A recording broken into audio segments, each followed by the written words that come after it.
Fernanda Torres é indicada ao Oscar de melhor atriz e o filme no qual ela atuou, Ainda Estou Aqui, também concorre na categoria de melhor filme.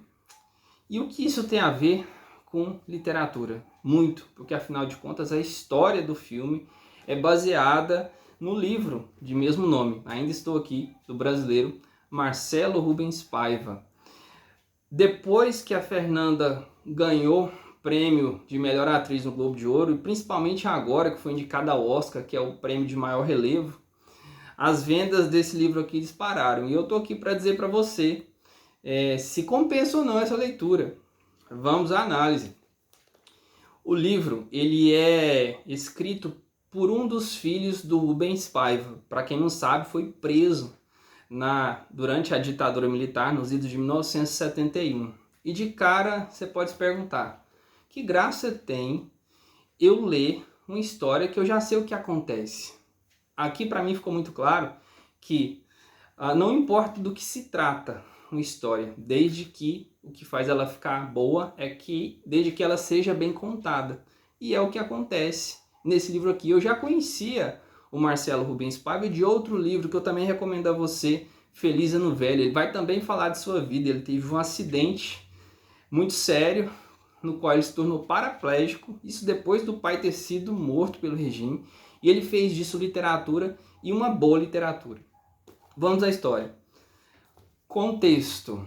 O livro começa em São Paulo, em 2008.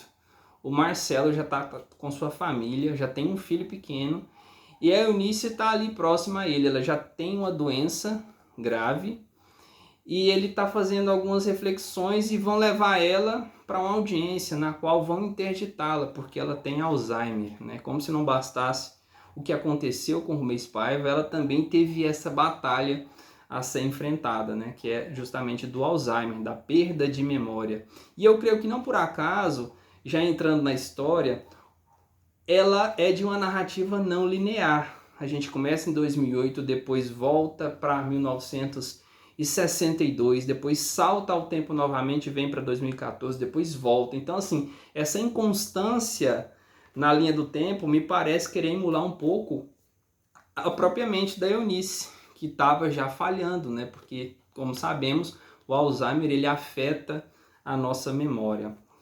Bom, a gente vai conhecer a família do Marcelo Rubens Paiva, que é filho do Rubens Paiva, casado com a Eunice, que é a protagonista principal, tanto do livro aqui, quanto do filme que está concorrendo ao Oscar de melhor filme desse ano, do ano passado, na verdade.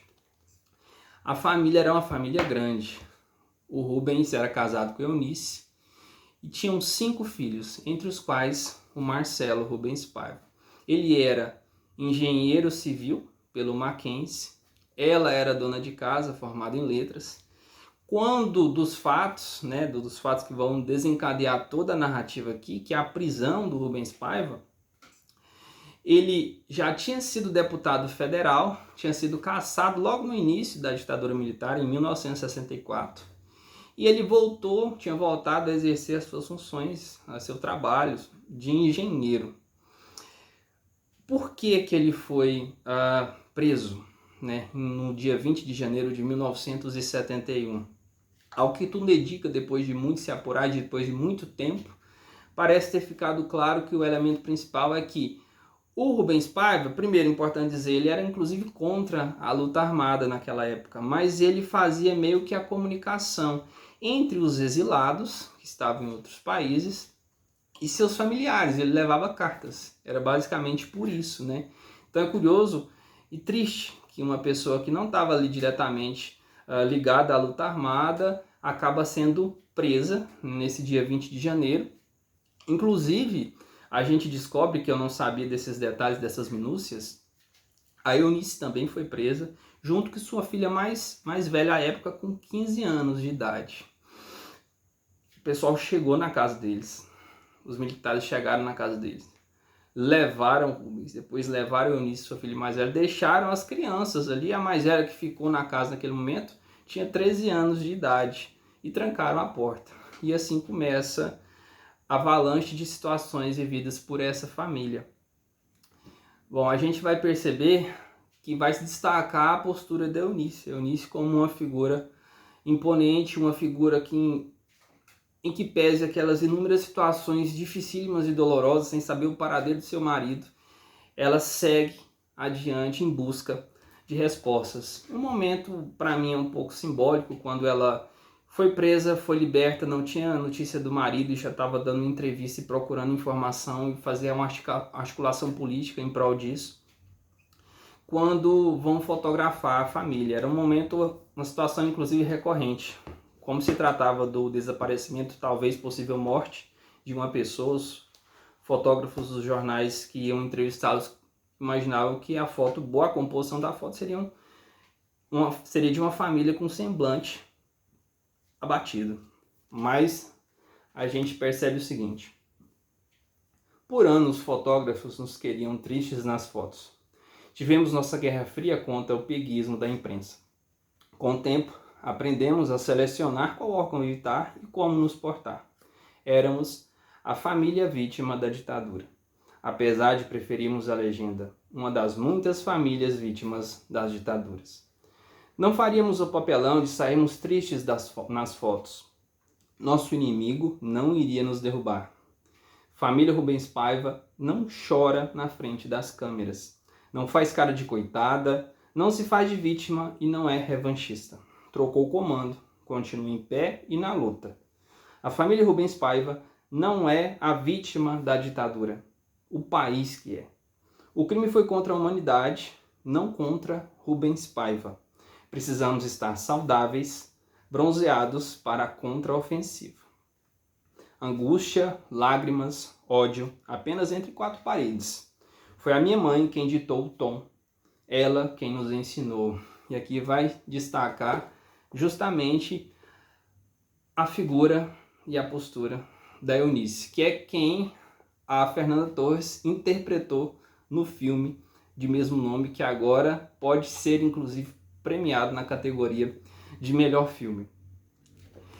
Aqui, num dado momento, a gente vai conhecer como se deu o momento da prisão, como foi argumentado, criaram uma narrativa fictícia de que ele tinha sido liberto em uma abordagem de grupos extremistas. Depois se descobre que de fato isso nunca aconteceu. A luta que começa em 1971 vai se estender por anos, por décadas, porque sequer tinha uma certidão de óbito. É abordada essa questão da tortura psicológica que sofre não só o torturado, mas também toda a sua família, essa incerteza de saber. O que acontece é que gradativamente vai se montando um quebra-cabeças, e a Eunice fez de tudo para montar esse quebra-cabeças ao longo de muitos anos, que nunca teve uma resposta satisfatória. Mas ao final agora, nos idos de 2014, veja bem, a prisão aconteceu em 1971.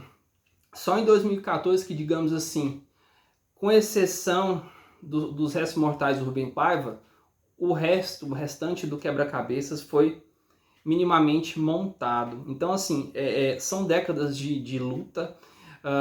É claro que a gente vai ter um elemento histórico muito forte, inclusive para quem gosta de história, recomendo mais ainda esse livro.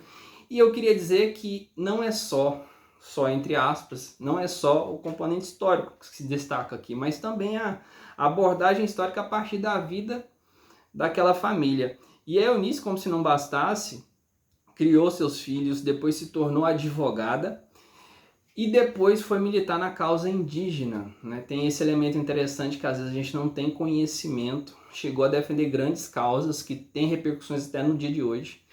E ela vai travar uma outra luta também, além da busca pela verdade, acerca da morte de seu marido por parte da ditadura militar no Brasil. Ela vai travar uma luta contra o Alzheimer. E esse é um ponto tocante no livro, né, que é o filho que está falando aqui da Eunice, e ele vai falando sobre essa doença, né, e é interessantíssimo perceber que também pode ser interpretada o Alzheimer da Eunice como uma metáfora para o Brasil, um Brasil que não tem memória, né, e a maneira humana como o Marcelo vai retratando sua mãe nos estágios do Alzheimer é muito bonita. E eu imagino que quem vivenciou isso de perto na família, né? Como que se lida com a pessoa que vai perdendo a sua memória, né? Como que isso é doloroso e ao mesmo tempo tem momentos muito bonitos. o Marcelo conseguiu fazer isso muito bem, e por isso eu digo a você que vale sim muito a pena. Eu ainda não assisti ao filme, recomendo primeiro ler o livro. Ainda estou aqui, do brasileiro Marcelo Rubens Paiva.